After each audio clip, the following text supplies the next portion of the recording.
Versículo 6, Paulo vai dizer assim: porque eu já estou sendo oferecido por aspersão de sacrifício, e o tempo da minha partida está próximo. Combati o bom combate, acabei a carreira, guardei a fé. Desde agora a coroa da justiça me está guardada, a qual o Senhor, justo juiz, me dará naquele dia, e não somente a mim, mas também a todos os que amarem a sua vida.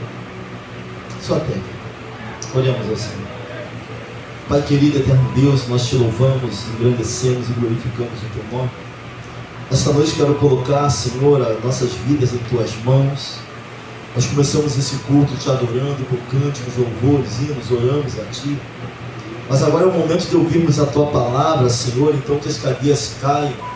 Não só porque nós vamos pregar, mas o Senhor já está operando nesta casa desde o início. Mas se houver alguma cadeia ainda, se houver alguma dificuldade na vida dos meus irmãos, assim como na minha vida, que o Senhor possa já operar, Pai, conforme a tua vontade. Senhor, não permita, Senhor, que a minha condição humana, que a minha condição hoje, nem as minhas emoções, venham atrapalhar aquilo que o Senhor tem a ministrar ao coração da tua igreja. Pai, vai tomando cada um aqui em tuas mãos, para a honra e para a glória do teu nome. Assim nós oramos, te engrandecemos, te glorificamos. O nome que é sobre todo nome, o nome poderoso de Jesus. É aquele que crê, diga amém. Amém. Glória a Deus. Pode sentar, glorificando, exaltando o nome do Senhor. Eu não vou demorar muito para você não ir tarde para casa. Meus irmãos, a 2 Timóteo, alguns pregadores vão dizer que é o testamento de Paulo. Alguns vão dizer. 2 Timóteo, Paulo vai expressar toda a sua base, toda a sua teologia, aquilo que ele acreditava. Vai expressar suas dores, suas dificuldades. Ele vai dizer que ele já está para ser entregue por libação, por aspersão. O seu sangue está se esvaindo, a sua vida está se esvaindo. E o tema da mensagem é a última carta. O tema da mensagem de hoje é a última carta. Eu vou dizer, pastor, mas por que essa carta é tão importante? Para que o Senhor venha pregar sobre ela numa santa ceia do Senhor. Porque essa carta ela está cheia da cruz de Cristo, do início ao fim. Essa carta ela aponta para a cruz do nosso Senhor. Quando eu falo cruz, eu não falo de uma cruz, de um objeto vazio, de um símbolo, mas daquilo que ele fez na cruz, de tudo aquilo que ele completou na cruz do Calvário. Paulo vai proferir suas últimas palavras. Sabe, as últimas palavras de Paulo, dedicada a um jovem pastor chamado Timóteo. São as últimas palavras de Paulo ao presbítero Leonardo. São as últimas palavras de Paulo ao irmão Renato. São as últimas palavras de Paulo ao diácono Roberto, à irmã Sônia, à juventude que está aqui, ao pastor que aqui lhe fala. São as últimas palavras de Paulo, a sua última carta. Paulo sabia que não sairia mais vivo desta situação. Paulo entendia o que estava por vir, entendia no que ele estava envolvido. E ele resolve aconselhar, escrever sua última carta ao seu filho na fé, aquele que ele tanto amava, Timóteo, e a igreja queria se formar por toda a terra no futuro. Na sua primeira prisão, quem estava por detrás eram os judeus, suas questões religiosas. Paulo ele foi preso como apóstolo e um pregador. Ele tinha condição de ir, de vir, de pregar, de apregoar a palavra. Mas nessa segunda prisão, Paulo é preso como bandido. Paulo agora é preso como um marginal. Não tinha mais o direito de vir, nem de ir. Paulo ele recebe o título de líder dos incendiários, irmãos. Pastor, onde o senhor viu esse negócio aí? História da igreja vai apontar para tudo isso. Segundo alguns historiadores, Nero coloca fogo em Roma e culpa os cristãos. Paulo, que agora era líder, ele é dado como líder dos incendiários. Paulo está preso, será acusado. Alguns distritos foram destruídos em Roma. Paulo agora ele não é preso pelos judeus, não é uma questão religiosa. Era o poderio, era o Império Romano que estava por detrás da prisão de Paulo. Ele é colocado numa prisão marnetina, um buraco escuro, frio. Alguns saíram de lá leprosos ou só para a morte. Pode colocar numa situação sobre-humana essa prisão onde ele está. E Paulo vai dizer que mesmo assim o evangelho não fica preso. A palavra, a pregação, o corpo dele estava preso, mas ele estava lúcido sobre quem ele era e aquilo que Deus era para a vida dele. Se eu fosse falar para você agora do estado emocional de Paulo, capítulo 2, versículo 9, ele vai dizer que ele sofria prisões, algemas e até prisão como malfeitor, mas a palavra de Deus não será presa. Ele como pessoa até estava preso, estava algemado, estava como malfeitor, difamado. Sabe, o inimigo ali vai atentar contra a reputação de Paulo. Agora Paulo é líder dos incendiários, irmãos. Isso aí vai trazer para Paulo muitos prejuízos, porque até aqueles que apoiavam Paulo não vão apoiar mais. As pessoas que ele encontra pelo caminho, os irmãos dele na fé, o pessoal do tamo junto, o pessoal do tô contigo, na hora que apertou para Paulo nesse ponto dele ser difamado, dele ser preso, da reputação dele ficar em jogo, sabe? Quando começam a falar de você, que você não presta, que você é o pastor isso, aquilo, poucos ficam, poucos continuam, poucos vão ao teu favor. E Paulo ele estava vivendo justamente isso. Você lembra do Paulo como pregador, mas 2 Timóteo agora é Paulo incendiário. É Paulo líder dos cristãos que colocaram fogo em Roma. Você lembra como Paulo fundador de igreja, mas agora é Paulo que ordena incêndio a Roma. Sabe, os reflexos da desconstrução da reputação de Paulo, capítulo 1, versículo 15, ele vai dizer: bem sabeis isto, que os que estão na Ásia todos se apartaram de mim, entre os quais foram Fígelo e Hermógenes. Ou seja, aqueles que ele fez na Ásia, os discípulos, as pessoas que acompanhavam Paulo, as pessoas que estavam com Paulo, as pessoas que ajudavam Paulo. Quando Paulo vai preso com esse título, ninguém quer ficar com Paulo, todos se afastam de Paulo. Sabe, os que eram chegados a ele se afastaram, para não sofrerem as mesmas consequências. Sabe, eles vão olhar para Paulo preso, vão olhar para Paulo no martírio, vão olhar para Paulo algemado, e não vão querer passar pela mesma coisa. Porque esse Paulo que é Paulo, ele está com a fama de incendiário. Imagino que não vai acontecer comigo. Os irmãos de Paulo, os irmãos em Cristo, os discípulos, os discipulados por Paulo, se afastam, abandonam Paulo. E até mesmo o seu pupilo, Timóteo, alguns vão dizer que ele balança também nesse período. Timóteo balança. Não pense que não balançou, porque balançou também nesse período. Quando olha para Paulo, e Paulo vai escrever para ele, capítulo 1, versículo 8: portanto não te envergonhes do testemunho do nosso Senhor. Vai falar: Timóteo, fica firme, Timóteo, não se envergonhe de quem nós somos. Ele vai escrever para ele e vai dizer: não se envergonhe do testemunho do nosso Senhor, e nem de mim, Timóteo. Fala: ainda sou Paulo, aquele que te discipulou, aquele que te ensinou, aquele que ora pela tua vida. Não tenha vergonha porque eu estou preso, não é porque ninguém está do meu lado, não é porque as pessoas estão indo embora, saíram de perto de mim. Não se envergonhe do Evangelho de Cristo, não tenha vergonha de mim, porque até Timóteo balança, que sou prisioneiro seu, antes participa das aflições do Evangelho. Fala assim: participa das minhas lutas e do poder de Deus. Não fuja, Timóteo. Olhe para alguém e fala assim: participa das aflições do Evangelho, meu irmão, e também do poder de Deus. Sabe, Timóteo está balançado, os discípulos se apartam de Paulo. Paulo está sozinho, vai falar: olha, o Evangelho, a palavra, a pregação não será presa. Eu estou preso. O Evangelho é um leão.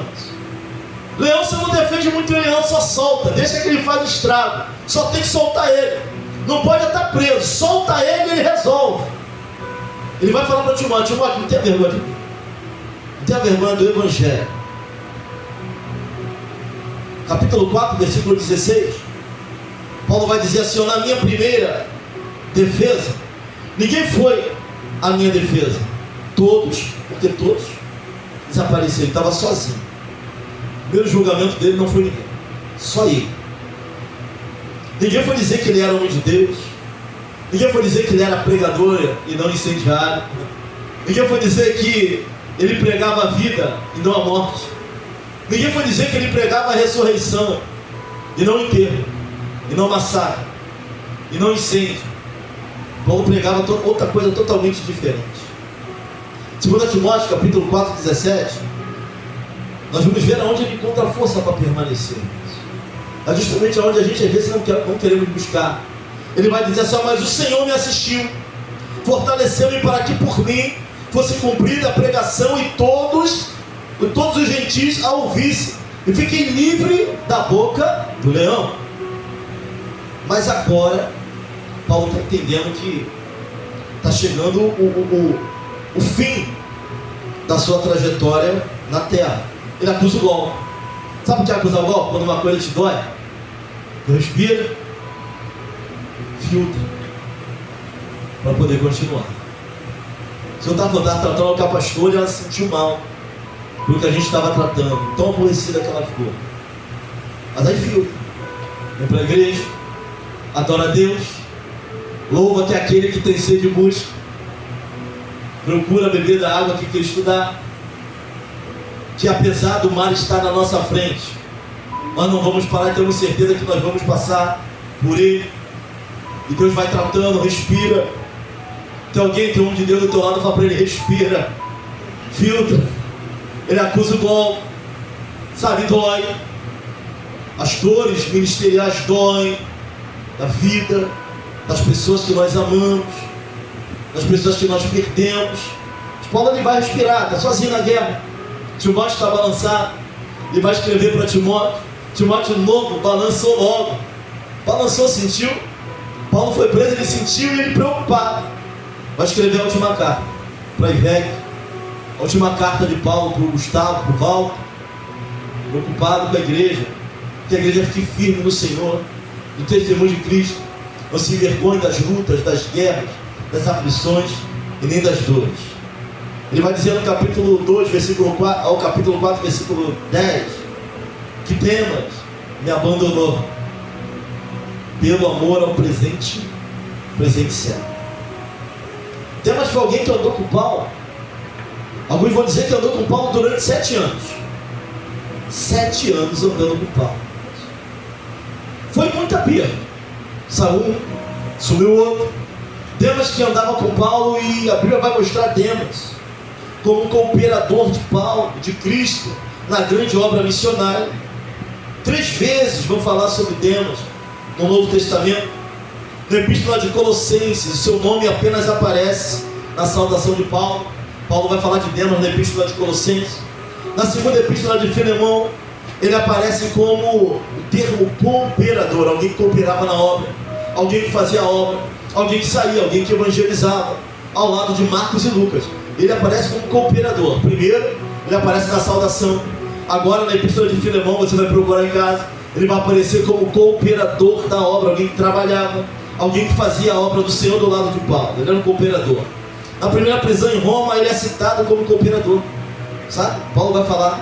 Mas na terceira vez que ele aparece agora, na segunda prisão em Roma, Demas, ele é apresentado como um desertor do exército santo. Demas é apresentado como alguém que vai desertar do evangelho, sabe, alguém que desamparou Paulo em seus últimos momentos, alguém que andou com ele, alguém que fez a obra com ele, alguém que caminhou com Paulo. Mas agora Demas vai ser apresentado como um desertor dos exércitos santos, um desertor da obra.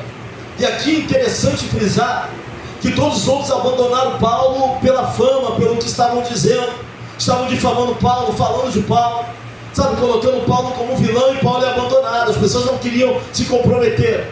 Mas quando vai falar de Demas, vai dizer que ele vai sair porque ele não consegue evitar as suas inclinações. Demas, ele é apaixonado, vai falar por um presente cego. Quando fala presente cego, não fala sobre o sistema do mundo. Sempre houve um sistema e sempre haverá. Sabe, Demas, ele seduzido pelo mundo, andava com Paulo, mas seduzido pelo sistema, seduzido pelos amores, pelas suas inclinações, pelas suas concupiscências, não sei, as questões pessoais. Paulo vai dizer que Demas abandona ele pelo amor do presente céu, pelas coisas do mundo. Demas vai na direção contrária. Ele sucumbe às suas inclinações. Demas vai sucumbir às concupiscências, desejos desenfreados. Mas uma pergunta para nós que estamos fazendo a obra: você vai desertar ou vai permanecer? Essa é a grande questão. Na última carta de Paulo ele vai citar os que desertaram do exército santo, vai citar Demas. Nós temos hoje uma geração com síndrome de Demas, uma geração que até está na igreja, mas ama as coisas do mundo, até está na igreja, mas ama o sistema, até está na igreja, mas as suas inclinações não são para as coisas que estão dentro, são para as coisas que estão fora. Demas ele vai sucumbir principalmente, pastor, é só com os jovens que isso acontece? Não, mas principalmente a juventude, jovens que flertam com o cristianismo, jovens que flertam com o evangelho, mas nunca se comprometeram com a mensagem da cruz. Essa é a grande verdade. Uma geração com síndrome de Demas, uma geração que até se envolve, mas não se compromete. Envolvido não é comprometido. Você lembra do bife a cavalo? Bife a cavalo é um bife com ovo frito. O boi é comprometido, ele morreu para que o prato acontecesse. A galinha só botou o ovo ali envolvido. Então vivemos uma geração com síndrome de Demas, uma geração que se envolve, que flerta, mas que não se relaciona, assume compromisso com a luz, com a cruz, com a mensagem da cruz. Sabe, que até prega, que até louva, que até toca, um flerte, mas não é compromissado com a cruz de Cristo, não é compromissado com o evangelho nem com a sua palavra. Os irmãos, a palavra da verdade, ela não é popular, ela cura, ela gera salvação, mas não popularidade. Sabe, às vezes eu saio para pregar por aí e esse tipo de mensagem está difícil, porque não é uma mensagem popular, é uma mensagem que vai falar de salvação, uma mensagem que vai falar que tudo que nós vamos fazer, se é para pregar, se é para cantar, se é para orar, se é para tocar, seja para a glória de Deus. Se é para arrumar a igreja, se é para estar na porta, seja para a glória de Deus. Aleluia. Por isso que 2 Timóteo é uma carta que vai olhar para a cruz de Cristo. Sabe, Paulo vai dizer que tudo que ele fez, ele está preso, mas no evangelho não, para que não tenha vergonha da mensagem do evangelho. A mensagem da verdade não é uma mensagem popular. Mensagem popular, tu vai receber carro, abra a tua mão por ter uma chave com a tua vitória. Mas a mensagem da verdade, ela salva, ela cura, ela liberta. Sabe, Demas é uma geração que queria se sentir bem, é uma geração que queria conforto. Sabe, às vezes a obra é desconfortante. Paulo está preso, Paulo está falando das suas dores, mas está olhando para a luz, para a cruz de Cristo. Sabe como é que se faz igreja hoje, meu irmão? A igreja hoje é um lugar, principalmente para as igrejas grandes, onde você tem que se sentir bem quando chegar lá. Sabe, vão fazer tudo para que você se sinta bem, para que você se sinta em casa. Sabe, o altar parece um show, um espetáculo, tem holofote, o louvor é o melhor. Sabe, só sobe quem toca bem, quem canta bem, quem fala bem, quem é eloquente. Só abre culto quem está preparado. Vão dizer que o culto é para ganhar almas, do início ao fim é voltado. Se não tiver gente na frente chorando, não foi culto. Mas o fato é que o culto não é para ganhar alma. O culto não é para você se sentir muito bem, é para a honra e glória do Senhor. Tudo é por Ele, para Ele e por Ele. Não é para sentir bem. Se for esperar sentir bem, assim que estão fazendo igreja hoje.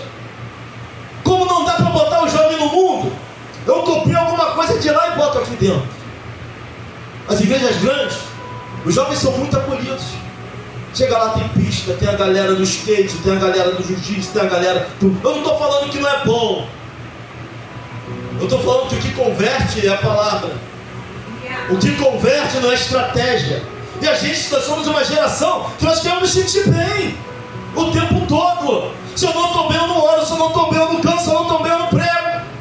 Se eu não estou bem, eu não adoro. Se eu não estou bem, eu saio do mistério, eu saio do grupo. Mas Paulo está convidando Timóteo: sofre comigo as aflições do evangelista. Sofrer. Evangelho também é sofrer. Muitos estão nos enganando hoje, sabe, falando, olha, tua vida vai mudar, muda, mas evangelho é renúncia também, sabe, evangelho é suportar um ao outro em amor.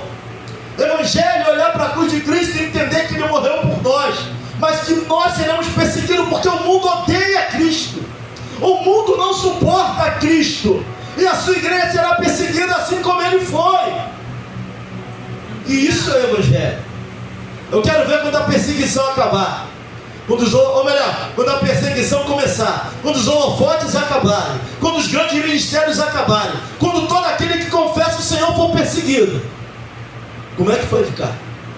Se foi gerado algo através da palavra nos corações. Então hoje nós somos uma geração que achamos que para louvar a Deus tu tem que sentir bem. Tem que me sentir bem, não. Eu não prego aqui porque eu sinto. Eu não oro ao Senhor porque eu sinto. Eu oro porque eu sei, creio que Ele é o autor e consumador da minha fé e da minha vida. Aleluia. Sabe, a gente sobe aqui, prega, encara a igreja, domingo, quarta-feira, em oração, em mensagem. E encarar a igreja não é fácil, acredite. Eu vou te botar aqui em cima um dia para você pregar e você vai ver o que é encarar uma igreja. Vários pensamentos, pessoas vivendo várias coisas. Alguns nesse momento estão pensando, pastor, não sabe o que eu estou vivendo. Olha para a cruz de Cristo. Olha para a cruz de Cristo. Paulo está lúcido, irmão. O que leva alguém a estar num buraco como aquela cadeia? Alguém preocupado com Timóteo. Alguém falando com o evangelho que a pregação não será presa. O que deixa Paulo lúcido? Combati o bom combate e encerrei a carreira. Sabe o que ele está dizendo? Não me arrependo de nada que eu fiz. Eu sei para que eu fiz. E a gente precisa de tapinha nas costas a todo momento. De um incentivo para continuar. De um incentivo para permanecer. Paulo está dizendo, combati o bom combate. Preguei para quem tinha que pregar. Evangelizei quem tinha que evangelizar. Agora já nem é esperado, ele sabe para onde ele vai. Ele sabe o que espera ele. Ele está dizendo assim, ó, ainda que tirem a minha vida aqui, eu sei para onde eu vou. Eu sei que a palavra que eu preguei, eu creio naquilo que eu preguei. Sabe, mas é importante você crer naquilo que você está louvando aqui. É importante você crer naquilo que você está ouvindo, naquilo que você vai falar para outras pessoas no dia do evangelismo. Tão importante quanto você falar é você acreditar naquilo que você fala. Eu já falei aqui uma vez, eu não estou preocupado em agradar A ou B com a mensagem. Minha preocupação é você não acreditar que eu creio no que eu estou pregando. Agora, se você olhar para cá e falar assim, nossa, eu acredito no que o pastor está, ele prega com uma convicção, ele crê no que ele está falando, glória a Deus, para mim já é suficiente, irmão. Porque alguns vão prestar atenção em Deus, não pelo que ele crê, mas muitas das vezes porque ele supõe que você crê. Como é que ele acredita assim? Como é que ele consegue permanecer assim? Como é que está tudo ruim, ela continua orando? Sabe, está orando por mim, mas às vezes a casa dela não está na presença, a filha dela não está na presença, mas ela está fazendo jejum pela minha vida. Como é que pode isso? O que move? O que move? O que mexe com ele? Está pregando cura, mas ele está doente. Está falando que Deus liberta, mas tem gente presa na família dele. Está falando que Deus vai mudar a vida de pessoas, mas as pessoas do lado dele, a vida não mudou, a parentela está quebrada. Mas por que ele continua pregando? Porque nós queremos. Não é pelo sentir, não é pela realidade à minha volta, sabe, não é pelas circunstâncias que nós pregamos, que nós levantamos. Nossa noite de carnaval, você está aqui adorando o nome do Senhor, festa da carne lá fora, adoração a Deus aqui dentro. A Babilônia está tocando sua música, a estátua está passando, os ídolos estão passando, as pessoas estão se curvando, mas nós estamos nos curvando. Aleluia. Diante daquele que tem todo o poder e autoridade. Aleluia! Oh glória! Oh glória! Paulo está inteiro na sua última carta. Eu olho para Salomão todo quebrado. Vaidade, vaidade. Tudo é vaidade. De tudo que se pode esperar, o fim é temer a Deus, seus mandamentos, esse é o dever. Eu imagino o Salomão sentado no trono, o homem mais sábio do mundo, arrependido de um monte de coisa que ele fez. No final, estou conjecturando, no final da sua carreira, vaidade de vaidade. Ele chega à conclusão que tudo é. E tinha um harém gigante ele. O harém de Salomão era gigante. Sei quantas esposas, concubinas, intermediária entre esposa e amante, ninguém podia meter a mão. O harém de Salomão era gigante. Mas ele chega no final e fala assim: para que isso tudo? Vaidade. De vaidade. Agora eu olho para Paulo no final da sua carreira. Inteiro. Ainda que preso, mas inteiro. Ainda que sofrendo difamação, mas inteiro. Ainda que algemado, mas inteiro. Você pode estar doente, quebrado e estar doente inteiro. Você pode estar preso, quebrado e estar preso inteiro. Vai daquilo que você acredita. Vai do tamanho do Deus que está dentro de você e do teu coração. Paulo inteiro combatiu um bom combate, cerrei a carreira e guardei a fé. Mas tem uma geração com síndrome daquele que abandonou Paulo. Síndrome de Demas, apaixonada pelo mundo. E a Bíblia vai dizer que não dá para servir a dois senhores, irmãos. A proposta do mundo nos tem oferecido algumas vezes, tem enchido nossos olhos, mas é necessário permanecer em Cristo. Aleluia. Sabe, vamos sofrer as aflições de um evangelista. Vamos ser perseguidos por causa do nome de Jesus, por causa da mensagem da cruz. A igreja vai ainda ser mais perseguida ainda. Cada lágrima, cada humilhação, cada pouco caso, cada indiferença, tudo isso não se compara à glória que há de vir sobre nossa vida. Cada indiferença, cada abandono, cada humilhação sobre nós, fica firme. Olha para alguém e fala assim: fica firme, fica firme. Cada lágrima, cada oração, cada joelho no chão, cada tempo perdido, não, ganhado, de contemplação na presença do Senhor, vai ter valido a pena. Vai ter valido a pena. Ou nós acreditamos ou não acreditamos nisso. 1 João 2,15: não ameis o mundo e nem o que nele há. Se alguém ama o mundo, o amor do Pai não está nele. Sabe, então nós temos uma geração vazia de palavra. Quando nós somos vazios de palavra, de presença, de propósito, de entendimento, vai lutar com o quê? Quando vier a crise, quando vier a dificuldade, quando vier a crise existencial, se teu olhar não estiver na cruz de Cristo, sobra o quê? Divididos, fragmentados, sabe, adorando a Deus, mas querendo estar lá, adorando a Deus, mas sendo atraído, adorando a Deus, mas com várias inclinações. Que Deus tenha misericórdia de nós. Porque antes era só não sair da igreja, mas agora isso já chegou dentro das igrejas. É necessário te manter bem. É necessário uma palavra que você vai gostar, uma palavra que vai mexer com o teu brilho, uma palavra que te faça voltar outras vezes, uma palavra que venha encher a igreja. Mas o fato é que o culto não é para mim nem para você. É necessário um louvor que te cause arrepio para você também, para você adorar. Um louvor, irmão, que arrepio. Bota a mão lá dentro do ar-condicionado, mete a mão dentro do freezer, tu vai ficar toda arrepiada aqui. Não é para sentir arrepio, não, é para ouvir e entender o que Deus quer para a nossa vida. Aleluia. Oh, glória! Não sempre vai ter arrepio, não. Não sempre a gente vai pregar e vai falar em línguas, não, é fácil. Nem sempre você vai orar e vai sentir Deus, não. Mas fica firme. Vamos sofrer juntos as aflições de um bom evangelista. Sabe o que eu estava vendo, evangelista Vance? Que a dificuldade hoje é que os teólogos não querem ser evangelistas e os evangelistas não querem ser teólogos. Esse é o problema, um dos grandes problemas hoje. Que é teólogo não gosta de evangelizar. Quem estuda não quer sair para pregar, e quem sai não quer estudar. Que Deus nos ajude, irmão, na trajetória.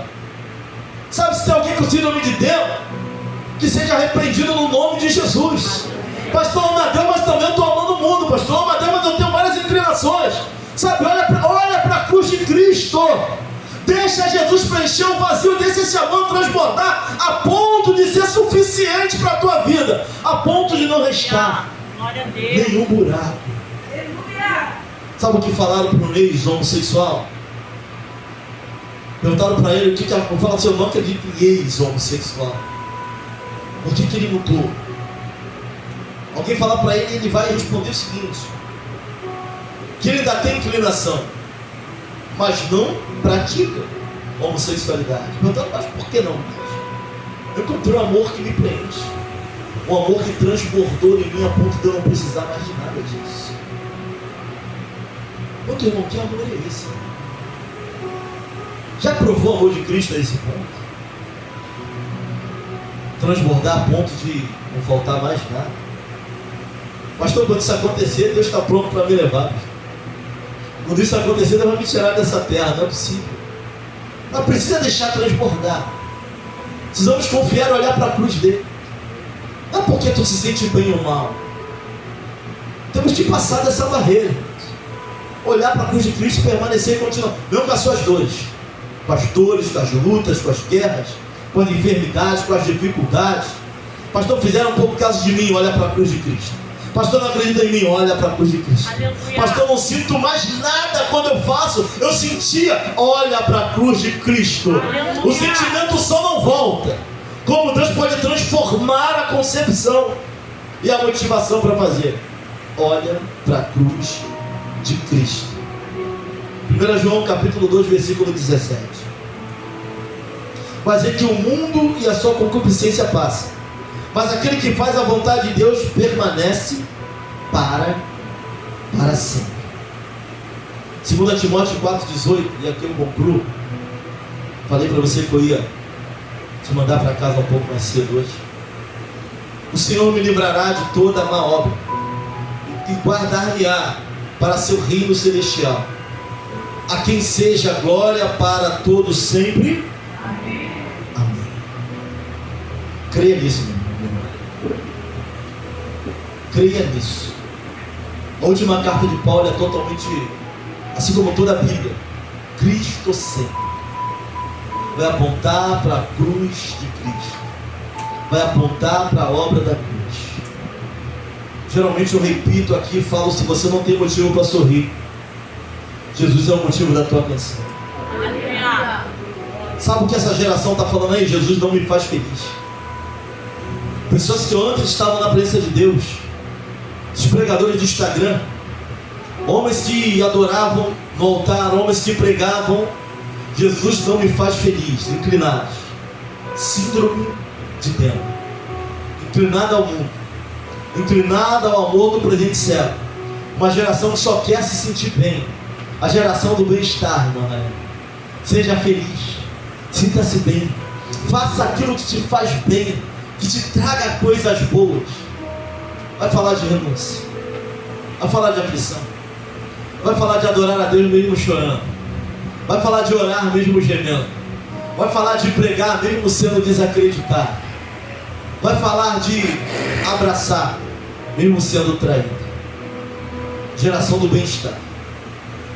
Sentir bem o tempo todo, irmão, salva não. O que salva é a mensagem da cruz. Vamos colocar na mesa.